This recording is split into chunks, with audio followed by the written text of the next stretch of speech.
Bonjour à tous, dans cette vidéo nous allons voir comment appliquer l'inégalité de concentration. Dans l'exemple, on nous dit qu'on lance 1000 fois de suite et de manière indépendante une pièce bien équilibrée. Alors on note grand X, la variable aléatoire qui a un lancé va associer 1 si la pièce tombe sur pile et 0 sinon. Dans la première question, on demande de déterminer l'espérance et la variance de grand X. Alors pour calculer l'espérance et la variance de grand X, on pourrait éventuellement établir la loi de probabilité de grand X sous forme d'un tableau. Mais on va plutôt remarquer ici que la variable grand X suit une loi de Bernoulli de paramètre P égale 1,5.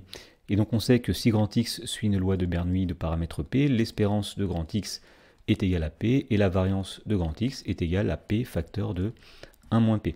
Autrement dit, l'espérance de grand X, eh bien, ce sera 1,5. La variance, ce sera 1,5 multiplié par 1 moins 1,5, c'est-à-dire 1,5 fois 1,5, c'est un quart. Dans la question numéro 2, on nous dit qu'on note grand M, la variable aléatoire moyenne d'un échantillon de taille 1000 de grand X.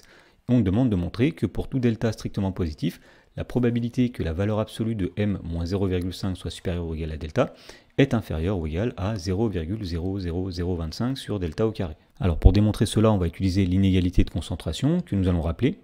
Alors si grand X est une variable aléatoire dont l'espérance est notée mu et la variance est notée grand V, et si grand Mn c'est la variable aléatoire moyenne d'un échantillon de la loi de probabilité de grand X, c'est-à-dire que grand Mn c'est x1 plus x2, etc., plus xn divisé par n, où les variables xi sont toutes indépendantes et ont toutes la même loi que grand X, eh bien l'inégalité de concentration dit que pour tout réel delta strictement positif, la probabilité que la valeur absolue de la moyenne moins l'espérance soit supérieure ou égale à delta est inférieure ou égale à la variance divisée par n fois delta au carré. Autrement dit, l'inégalité de concentration dit que la probabilité que l'écart entre la moyenne et l'espérance soit plus grande qu'un nombre donné, eh bien cette probabilité ne peut pas être plus grande que la variance sur n fois delta au carré. Alors voyons comment appliquer cette inégalité de concentration dans la question numéro 2.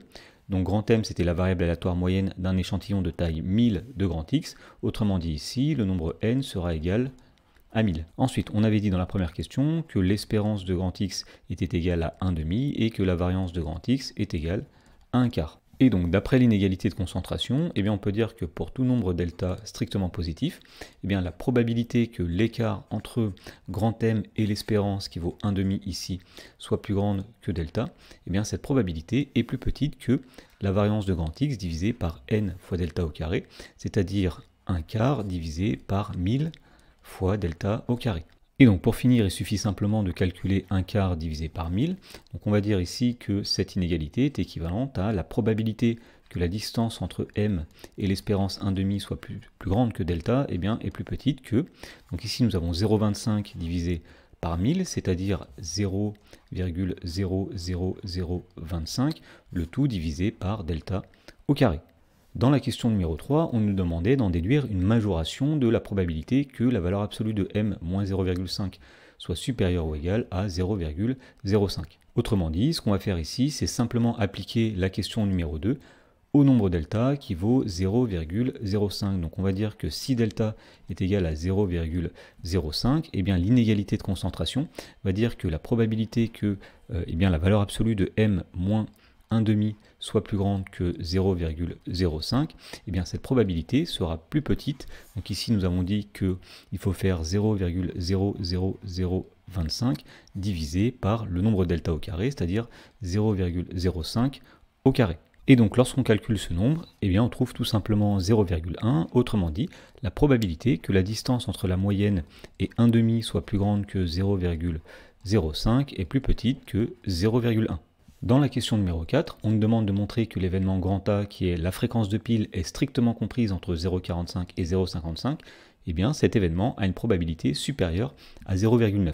Alors on va commencer par interpréter l'événement grand A à partir de l'événement précédent qui était l'écart entre m et 0,5 est plus grand que 0,05.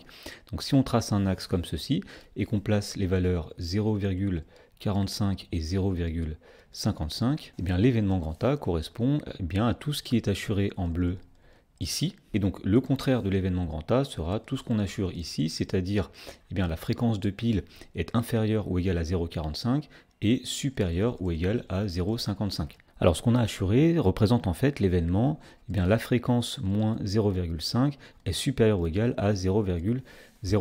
En effet, entre 0,45 et 0,55, ici nous avons 0,5. Et pour aller de 0,5 à 0,55, eh bien on va se déplacer d'un écart de 0,05. Pareil ici, il faut reculer de 0,05 pour arriver à 0,45. Donc dire que la fréquence de pile se situe dans la partie rouge ici, eh bien revient à dire que la distance entre la fréquence et 0,5 est plus grande que 0,05. Voilà, tout ça pour dire que l'événement, eh bien la distance entre m et 0,5 est plus grande que 0,05. Eh bien cet événement-là, c'est l'événement contraire de l'événement grand A. Voilà, maintenant qu'on a compris cela, eh bien on va dire tout simplement que P de A, c'est-à-dire la probabilité que eh bien, la fréquence de pile soit comprise entre 0,45 et 0,55, eh bien pour calculer cette probabilité, on va passer à l'événement contraire, et donc on va dire que c'est 1 moins la probabilité. Donc l'événement contraire de l'événement grand A, on a dit que c'était l'événement valeur absolue de m moins 0,5 plus grande que 0,05. Alors on a vu dans la question précédente que la probabilité que la distance entre m et 0,5 soit plus grande que 0,05 eh bien, est inférieure à 0,1. Donc si on multiplie cette inégalité par moins 1, on va avoir ici moins la probabilité que la distance entre la fréquence de pile et 0,5 soit plus grande que 0,05 est supérieure ou égale à moins 0,1. Et donc lorsqu'on ajoute 1 dans les deux membres ici, on va obtenir donc 1 moins P de m moins 0,5 plus grande que 0,05 plus grande que 1 moins 0,1, c'est-à-dire 0,9. Alors à gauche on reconnaît ici P de A, donc on vient de démontrer finalement que P de A est supérieur ou égal à 0,9.